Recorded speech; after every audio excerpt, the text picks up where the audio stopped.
Hi everyone, Woniya talking about a very important issue that came up in episode 8 of season 6 of Alone, and that is poop.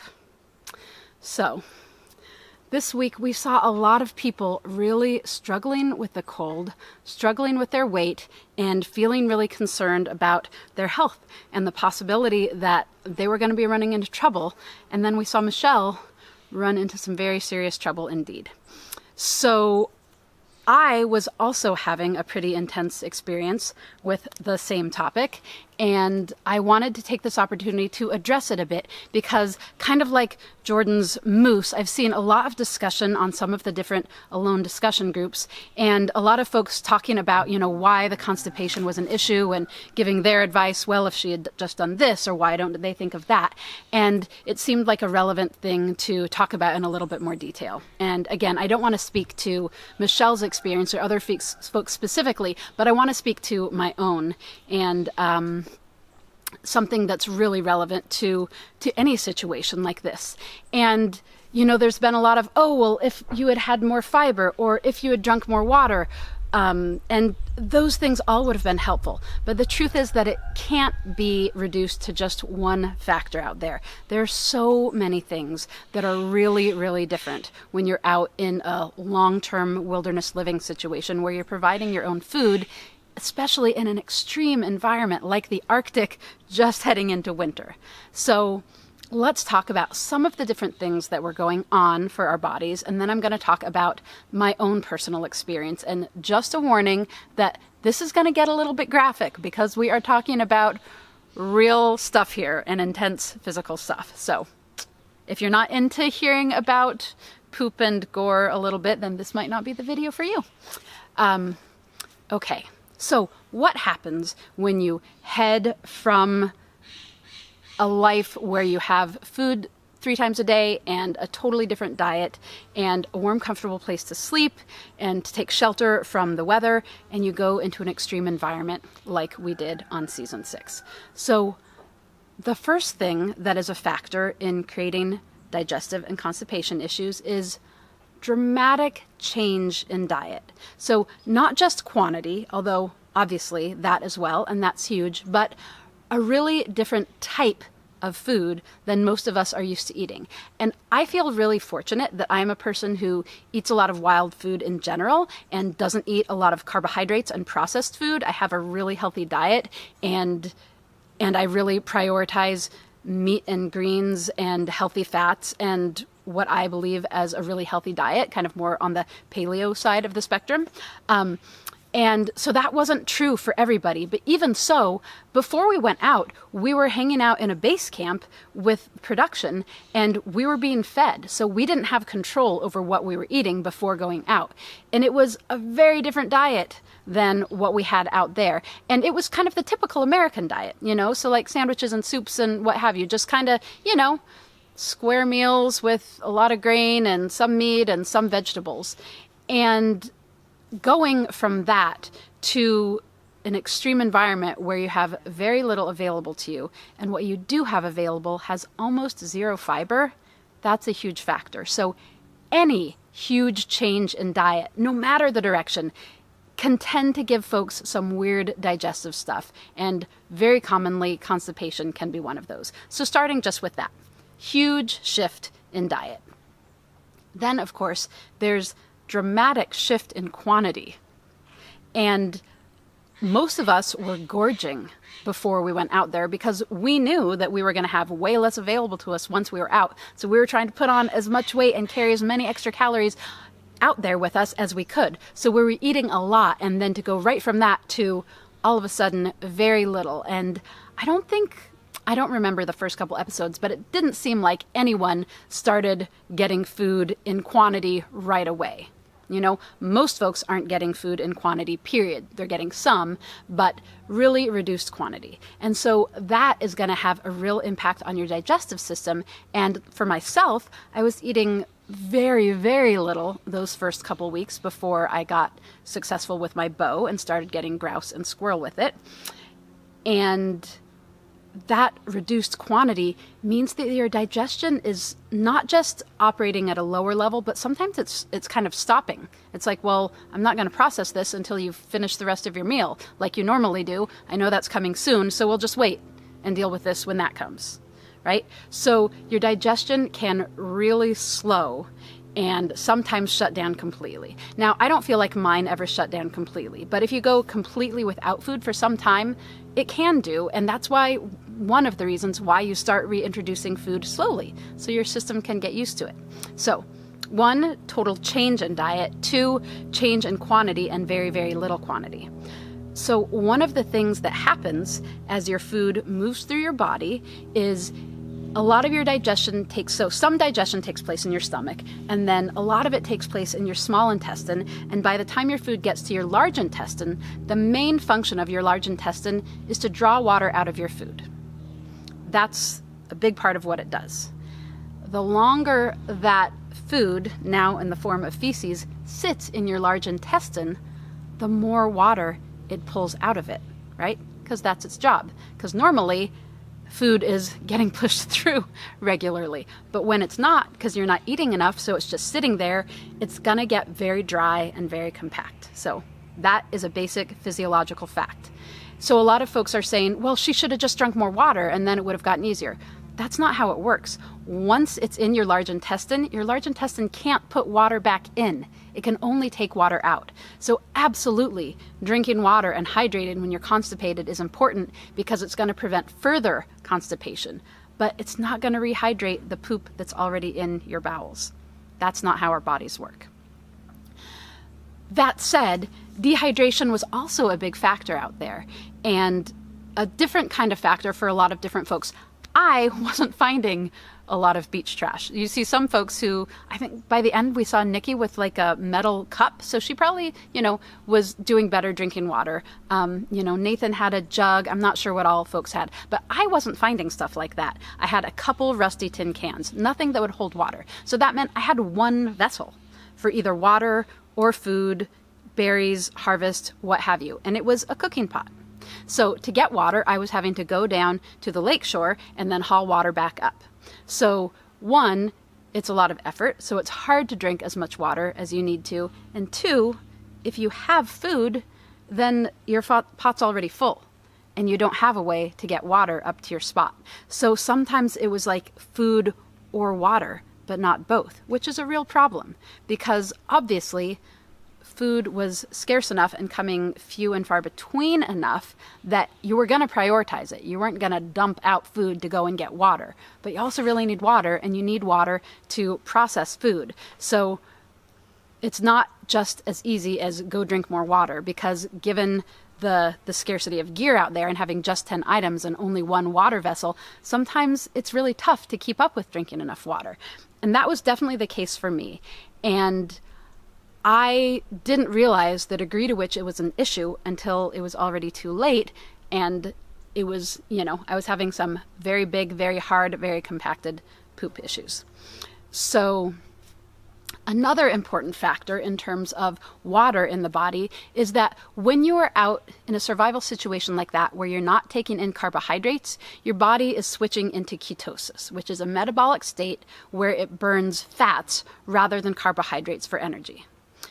I didn't realize this until I came out, but since talking with a nutritionist, now I know that when you're in ketosis, your body stores far less water, because ketosis means you're not relying on carbohydrates. And every gram of carbohydrate that your body stores, or I think it's molecule, every molecule of carbohydrate your body stores requires 2 molecules of water to store it. So that means you have all of this water in your body. Once you're in ketosis, you're not storing carbohydrates, so that water just leaves your system. So being in ketosis is diuretic. It causes you to lose a lot of water, which is part of why people lose weight so rapidly when they go on something like the Atkins diet or do ketosis. You think you're losing weight in the form of fat, but initially you're losing a ton of weight in the form of water. So again, that's less water in your system, and it's giving it up, so it's gonna make your stool harder and more compact. So all of those factors. And then the huge factor of not eating fiber. So I don't know about everybody's site, but certainly I didn't have any plant foods. And given the season, even if we were in spots where there were edible plants, everything was dying and falling back. I mean, the leaves were already yellow and changing and gone pretty quickly when we got out there. There just weren't plant foods available. The only things there were berries. And some people had more of those than others. And but the lack of fiber was an issue. And again, often you don't realize it's an issue until it's already too late and you're already having some issues. So we saw in this last episode one of Nikki's strategies to deal with that, eating the hare's stomach contents. And I didn't have the experience of it seeming appealing and seeming like flowery woodland perfume. It's great to see Nikki do that, and great that she found it really enjoyable.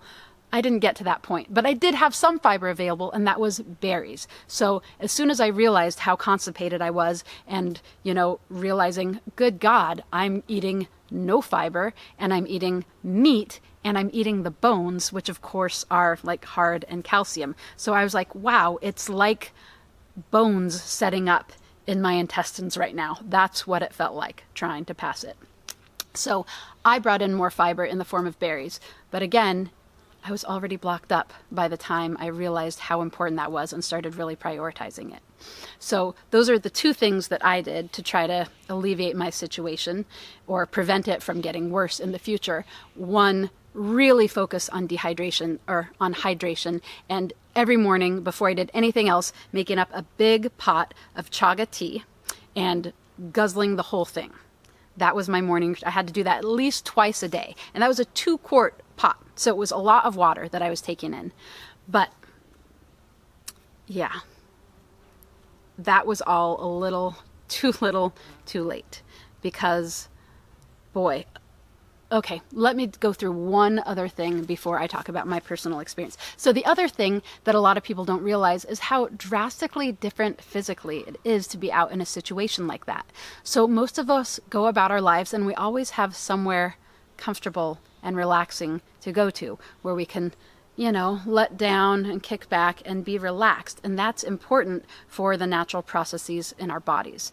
But when you are out somewhere like the Arctic, as winter is coming and it's whipping winds and blizzards, and you don't have any refuge besides the one you've built, some of which might be more comfortable than others and more protective, there's not really time and place for your body to just let go and relax. You're always in what feels like survival mode.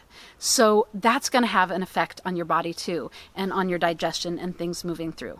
So my dance parties and routines that I set up for myself, they weren't specifically around addressing constipation, but it's also true that like just letting yourself be free and easy and relaxed in your body, that's going to have all kinds of other health benefits beyond just the benefits to mental and spiritual well-being. So those are some of the factors. 1, total change in diet. 2, way reduced quantity. 3, that food sitting in your intestines getting more and more dry because it isn't being pushed through. 4, dehydration, which I was certainly experiencing, and I guess most other people were as well. 5, being in ketosis, which means you have less water in your system regardless. And 6, being in a place where you don't have warm, comfortable, easy, relaxing place to be. So that's a lot of factors. And here are some of the ways that those factors affected me and my body. So we get out there. We've been eating a lot of food, or let me just refer to mine. I get out there. I've been eating a lot of food in base camp, getting ready for launch. So for the first few days, I was pooping fine. I still had all of this food in my system. I wasn't really eating much more than a handful or 2 of berries a day, however, so it wasn't long before my poop urge just went away. I just didn't feel a need to poop. And I was thinking, well, that makes sense. I'm barely eating, so I'm not going to worry about it. No issue. And then I went probably a week or 2 without pooping, and then I thought, okay, well, I imagine that'll come back. I still feel fine. It's not an issue. I'm not feeling a poop urge, so it'll be fine. I'm going to start getting food soon. And then I did. And then I got a squirrel and a grouse with my bow, and I started eating. and wasn't pooping. And then, so, oh, warning, if you're not comfortable with this, then my moon time came. And that came with a lot of stuff moving in my body, and one of those was pooping again. So, great, pooping, no problem.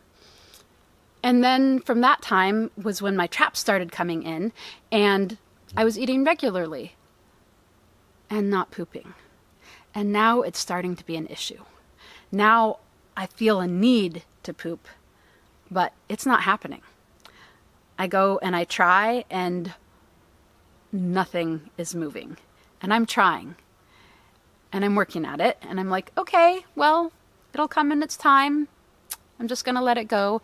And more days pass and more days pass. And it's starting to get to the point where my bowels are just cramping, you know, those kinds of sharp pains where you're just hunched over and gripping pain, and a like very, very urgent physical body, like, take your pants down and poop now. And so I would, you know, head out to my poop spot, which at that point was bare rocks, because I had realized through this long process of being constipated that part of what was going on for my body was I was having a major rash in the form of huge, like, throbbing welts on the backs of my thighs from squatting in Labrador tea. I talked about this in one of my earliest, maybe episode 3 or 4 discussions. But so at this point, I'm not pooping anywhere where there's vegetation, so that's not an issue. But friends, it was like solid pieces of granite in my bum. It wasn't moving, it wasn't happening. And at this point, probably looking at about 2 weeks. So I went about 12 days without pooping, and then a couple times of pooping, and now about 2 weeks of not pooping, and so uncomfortable. And I would try and try, and nothing would happen. And I would stand up, and there would just be a spray of blood against the rocks, frozen blood. And it was pretty startling and pretty concerning. And sometimes I would manage, you know, a little pebble or two of poop, and sometimes not even that. And I didn't have the physical limitations that Michelle had in terms of past injury that could cause problem. But I really was concerned that there was going to be a helicopter coming for me if I couldn't resolve the problem. It was very uncomfortable and very disconcerting. And I just kept faith. I just, you know, the truth is that I was loving so much about my time out there. I didn't feel like any of it was suffering. The only thing that I would define as suffering were those times when I was trying so hard to poop and not able to go, and the pain of it. And the conclusion to the story is just finally it came down to the point where my body was so clear that this had to happen, and I knew that either I was going to make it happen myself or I was going to get evac'd because of it. I just grit my teeth and put all of my effort towards it. And again, I'm very lucky that I didn't have any prior injuries making that impossible. But I managed. Hi, kitten. This is the community cat, Silas. He's very communicative, shall we say. Here, I'll bring him into the frame. There, kitten. Yes. So finally, somewhere in these days that you're seeing, probably right before the waltz, and that's part of why I felt good enough to waltz. But I finally managed to pass the major blockage that was stopping me up, and it was like the size of a pool ball and solid, like rock hard, like poke it with a stick and the stick doesn't even leave a dent, with, you know, compacted meat and bones and zero fiber, because it was from early on when I didn't have my eat berries every day no matter what protocol. So it was huge. It was very dramatic, and I really, really feel for Michelle and completely understand why the situation was so intense, given its capacity to re-injure stuff that has already been a problem for her. And yeah, I just am really, really grateful that I didn't have those prior issues and that I was able to get through it. And, you know, it tore a lot and it was pretty bloody and pretty uncomfortable for a while, but it got better. And then every time after there was a little bit easier and a little bit easier. And I kept up with my protocols, making sure that I didn't allow that to happen again. But it just felt important to address because it's one of those major health issues that is not often addressed on the show. But to my understanding, just about everybody out there was dealing with it.